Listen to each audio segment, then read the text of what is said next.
Hello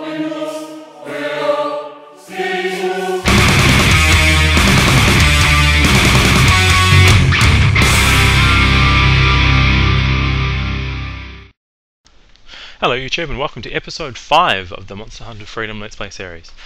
Today's quest is Monoblos, which is of course the urgent to get to 6-star quests. Monoblos is an offline only quest, much like Lunastra or Sidious and Tri. And to be honest, it's basically Diablos, but it takes a little bit more damage than Diablos does. I'm rocking today with a high grade earplug and sharp ink set, much the same as I did with Troubles and Pair. And I'm also using the Garuga dual swords. The dual swords in this game they're not the best weapon class, to be quite honest. They don't cut through a whole lot, and their damage output it's not great actually. So I think it's pretty uncontroversial to say that they're among the worst melee weapon classes. But given that I've got a bit of a proclivity for sword and shield at the moment, I thought I'd try and vary it up with some different stuff. Right now, this is obviously audio recorded after the fact, just because I find that the commentary is a bit more interesting because I can't multitask very well, and so if I'm trying to sort of play and record sound the narration, then it comes out a little bit sparse.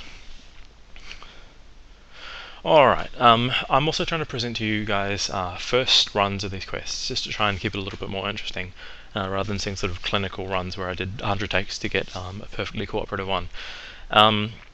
So yeah, this is being the first time I did this quest. Here is the opening cinematic for it.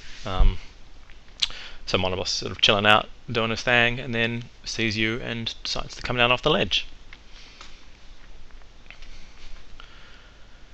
And like I said, if you're familiar at all with this guy, then you'll know that he's quite similar to Diablos. The major difference is that he's weak to thunder in this game instead of water. There being no ice element in this game, Diablos is weak to water instead. And he takes a bit more damage, and obviously he's got one horn instead of two, hence Monoblos instead of Diablos. This run was pretty painful. The reason I'm using flashes, by the way, is they attract burrowing wyvern's attention. I just didn't want to sort of have him sitting there doing nothing for a little while. That's one of the really annoying things about the stun flinch. I mean, you might be sort of the most kick-ass hunter who's ever played this game. You might be able to slay massive beasts with hardly any effort at all, but as soon as you see something big, you cringe every time. Alright, as with Diablos, the cutting and damage weak points are the tail. The wings are a decent secondary, and the legs, obviously where I'm heading most of the time, so I can get trips for free demonizers on the tail. Alright, so you'll notice that I am not killing the geneprey, and the reason being that there's not a lot of point. They respawn constantly, and it's just more hassle than it's worth. Honestly, it's just aggravating. I found that that's one of the major elements of difficulty in this game, is dealing with the minions that constantly respawn, and there's not much you can do about. But that's okay. One thing I forgot about as well is that you couldn't actually cancel out of that double twirl like you can in Freedom Unite. So in Unite, when you do the double twirl attack, you can cancel after the first revolution, but not here.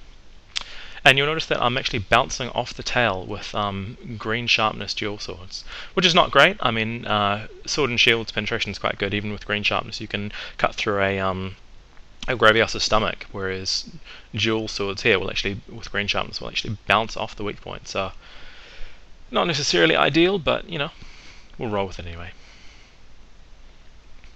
The creatures in this game burrow quite simplistically, in that they will go down, pick a spot where you are, and then they'll go for that. So if you just yeah.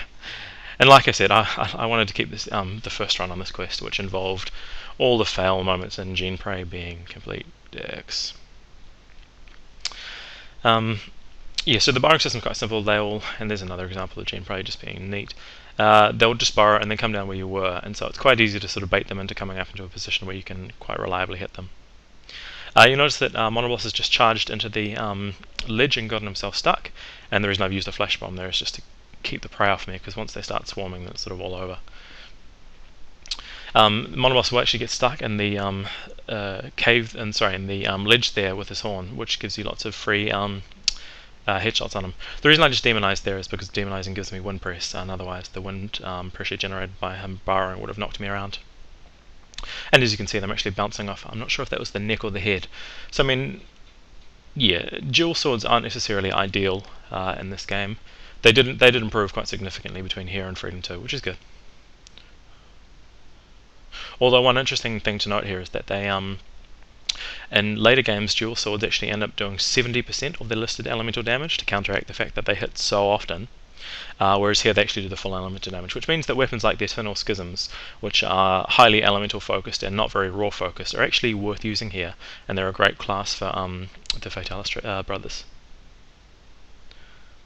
But anyway, so Monoblos, he's reasonably easy to bait into doing a short charge there just by sticking close to him.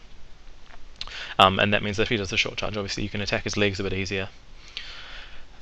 I mean, this is by no means a perfect run by any measure of the imagination, but, you know, it shows that even dual swords can get respectable kill times on this guy. And this is, absolutely the importance of high-grade air plugs here. He's roared 3 or 4 times already, which has given me a whole bunch of free hits on him. And there's baiting him into us doing a short charge. It's like most creatures in this game, and actually in later games, they are quite easy to bait. You can actually control their behavior quite easily, just by understanding that if you stay in certain positions, it influences them to use certain moves.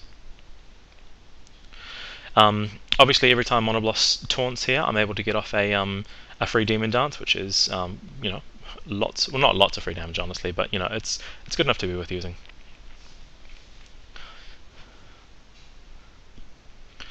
See, what I'm doing here is I'm baiting him into... I stood still for a second, which is going to bait him into going somewhere, and then that's going to give me a chance to sharpen with impunity, which is good. Oh, well, before I forget as well, the next quest that we're doing is Wyverns of Land and Sky, which is the final quest. It's gold and silver in the arena at the same time, and I'm doing it with... By the way, I was trying to flash the geneprey there, honestly, not Monoblos.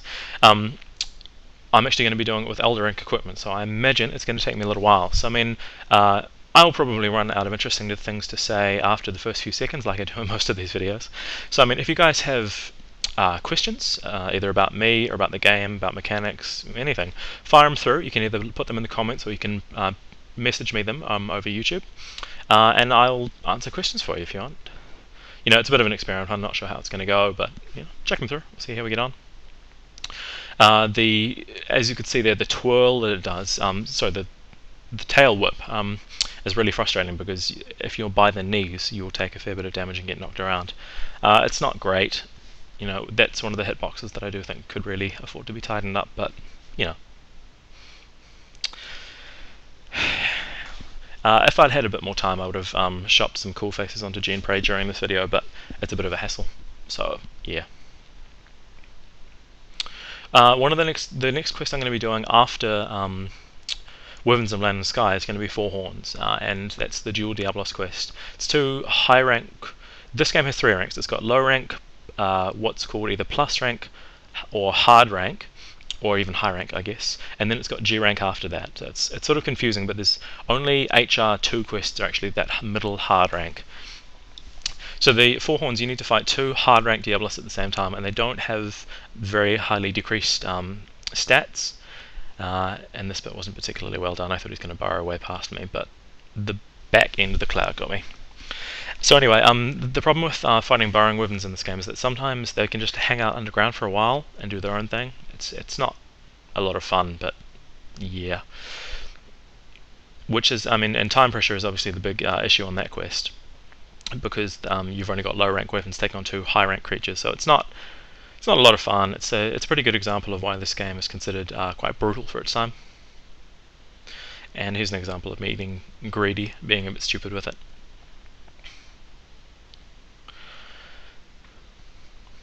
I feel like the monsters have been slowed down a fraction in this game compared to later iterations, which means that should you take one hit, especially from the Bloss Wyverns, then it's a little bit easier to recover between the first and the second, especially if they're not in rage mode.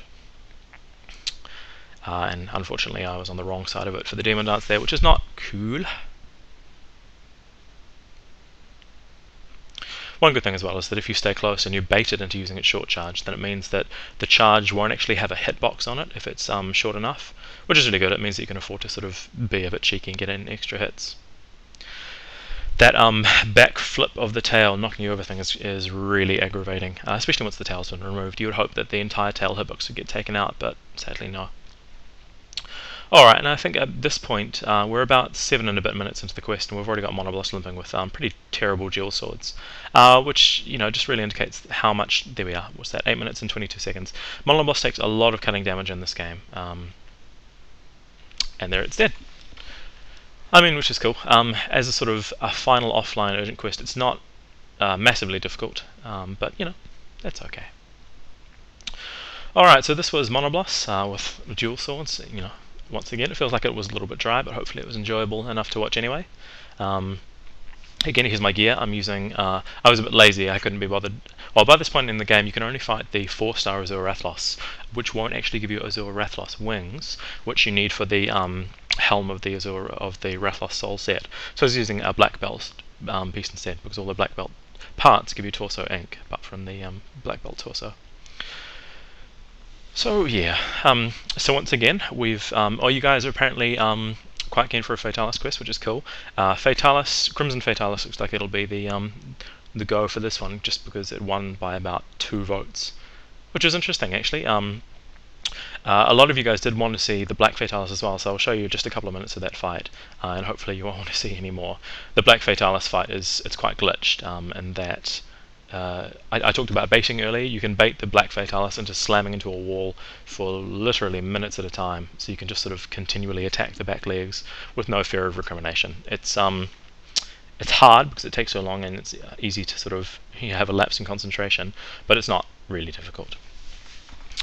Alright, well this was the Monoblos quest. I hope you guys had fun watching it, and remember to fire through some questions if you want to ask me anything, and I'll do my best to answer them. You can make them as offensive as you like. It just, you risk having me ignore them, which is the only thing. Alright guys, this was the quest, and I hope you had fun. Mazereon out.